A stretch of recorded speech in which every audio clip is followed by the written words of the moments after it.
Hello, this is episode 2 of a series in Galatians. This episode is called The Gospel Under Attack. Now, if we're not careful, we can read Paul's letters as disconnected fragments, as if Paul keeps jumping from one subject to another every few lines.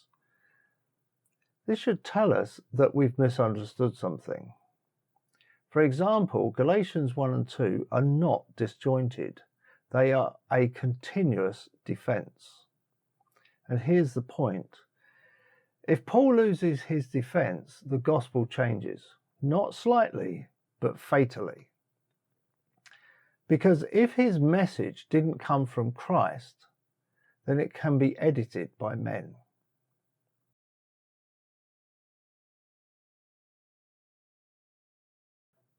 The Judaizers were saying three things. His gospel is man-made, his motivation is people-pleasing, and his authority is illegitimate. And if those accusations stick, then how do you know the gospel you believe in isn't man-made? Just one more evolving religious system. And Paul doesn't respond with intellectual arguments. He goes to the grounded truth of the gospel, his testimony.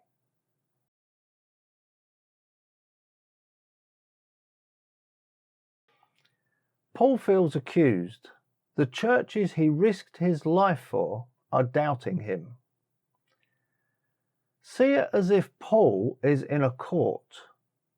The Galatians are listening. The Judaizers have already spoken. Doubt is in the room. This is the moment where everything collapses or holds. And now Paul stands to speak, as if a lawyer has just said to him, in your own words, tell us what happened.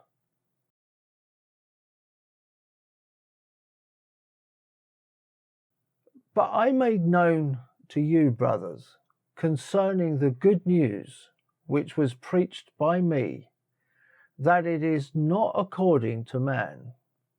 For I didn't receive it from man, nor was I taught it, but it came to me through revelation of Jesus Christ. Paul's life was abruptly interrupted by Jesus himself.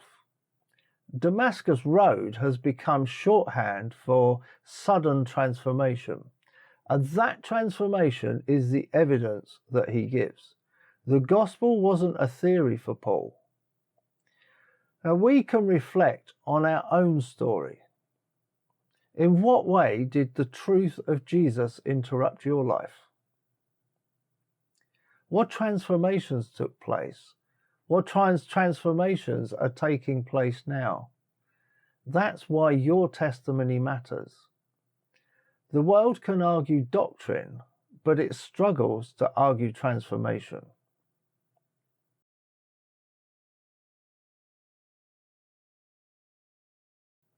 For you have heard of my way of living in time past in the Jews' religion, how that beyond measure I persecuted the assembly of God and ravished it. I advanced in the Jews' religion beyond many of my own age amongst my countrymen, being more exceedingly zealous for the traditions of my fathers. Now, Paul isn't dismissing the law because he didn't understand it. He excelled in it.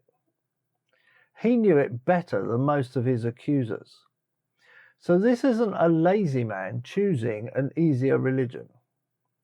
This is a zealous Pharisee stopped by God.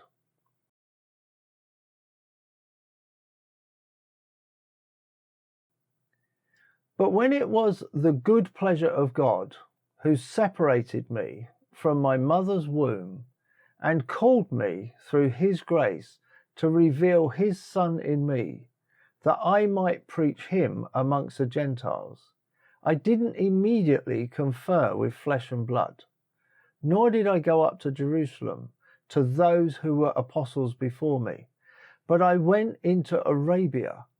Then I returned to Damascus. Notice the emphasis. Called by grace, revealed by God, not authorized by men, and he didn't rush to Jerusalem for validation. Paul needed time to process what he knew as a Jew with what had happened. Now, we're not told the details, but we are told this.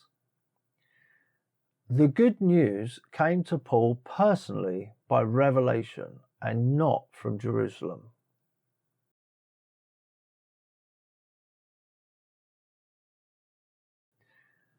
When Paul says he preached among the Gentiles, we shouldn't flatten that into modern categories.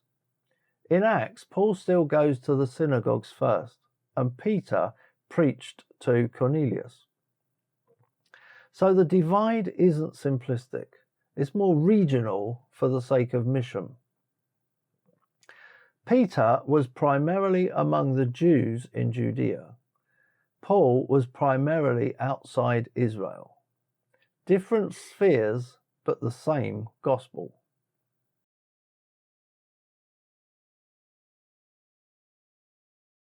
Then, after 3 years, I went up to Jerusalem to visit Peter, and stayed with him 15 days. But of the other apostles, I saw no one except James, the Lord's brother. When he finally meets Peter, it's 15 days, long enough to test his message. However, Paul was not getting the message from Peter.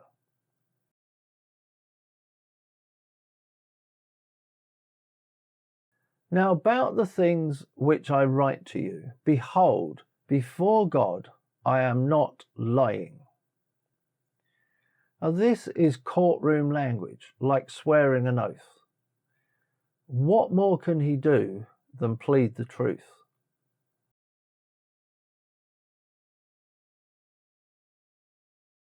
Then I came to the regions of Syria and Cilicia. I was still unknown by face to the assemblies of Judea, which were in Christ. But they only heard, he who once persecuted us now preaches the faith that he once tried to destroy. So they glorified God in me. Paul had a deep love for his own people, but God called him to the Gentile regions. Yet the report spread, the persecutor had become a preacher, and they glorified God. Paul's transformation again is the key evidence.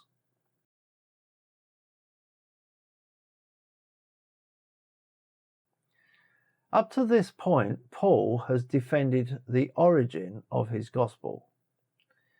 But chapter 2 is where the real test comes. It's one thing to claim revelation. It's another thing to stand in Jerusalem in front of Peter, James, and John and see whether your gospel survives scrutiny. If they reject Paul, everything unravels. So this next section is a pressure test for Paul.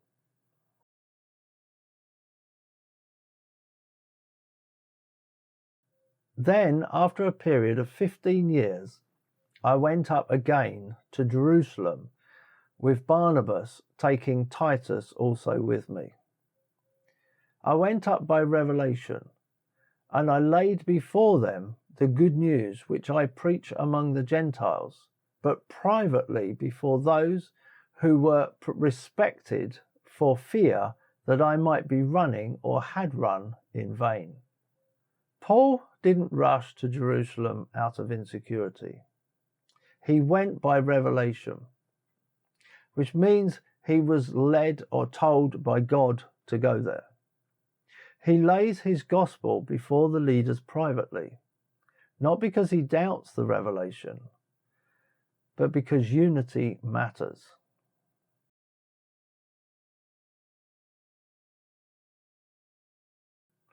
And here's the moment where the entire argument becomes visible. But not even Titus, who was with me, being a Greek, was compelled to be circumcised. This is decisive. Titus is the test case. If circumcision were required, this was the moment, but it didn't happen.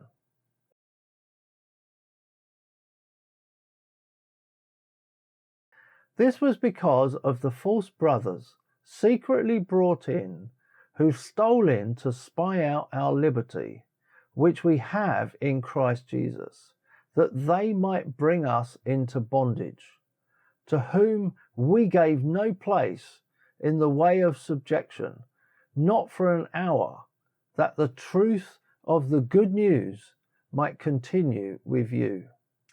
Notice the firmness. In chapter 1, he said, let them be accursed.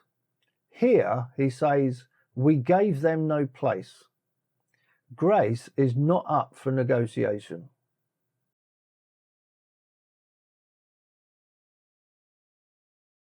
But from those who were reputed to be important, whatever they were, it makes no difference to me.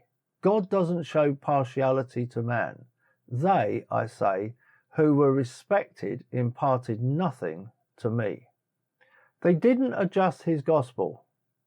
They didn't add requirements. That's the point.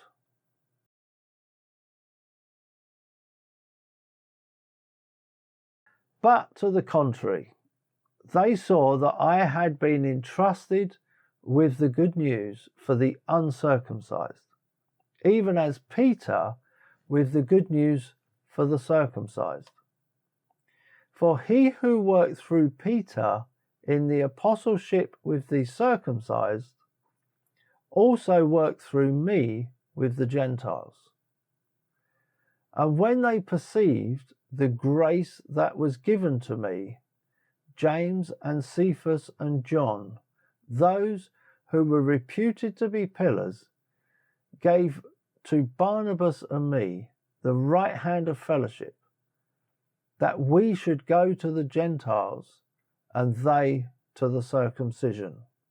The leaders recognize what God has already done. This is the peak of Paul's defense. In one stroke, he defends against all three accusations. His gospel is not man-made. His motive is not people-pleasing.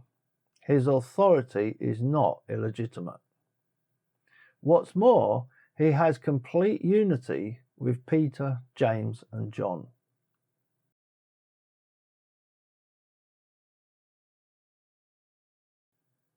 At first glance, what's coming next may sound almost underwhelming.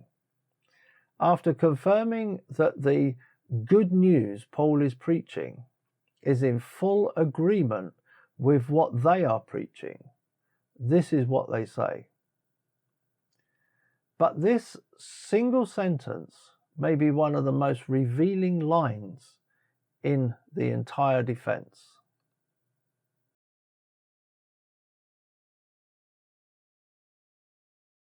They only asked us to remember the poor, which very thing I was also zealous to do. Let's camp here for a moment. Notice what they don't say. They don't add circumcision. They don't impose Sabbath law. They don't reinforce Moses. They assume transformation. And here's the difference. The law works from the outside in. Grace works from the inside out. Moses says, do not murder. Love says, I don't hate. Moses says, do not commit adultery. Love says, I won't objectify. Moses commands restraint. Grace produces transformation. Care for the poor isn't legalism, it's fruit. The Judaizers wanted behavior control. Paul preached heart change. Under the law, Paul spread violence. Under grace, he spreads Christ. The same power that transformed a persecutor into a preacher is the gospel that the Galatians were in danger of abandoning. And it raises a question for us. Are we trying to manage behavior? Or are we trusting the Spirit to transform hearts? Paul isn't just defending himself. He's defending the nature of grace itself. Paul is giving everything he has for the gospel because the gospel has given him everything he has.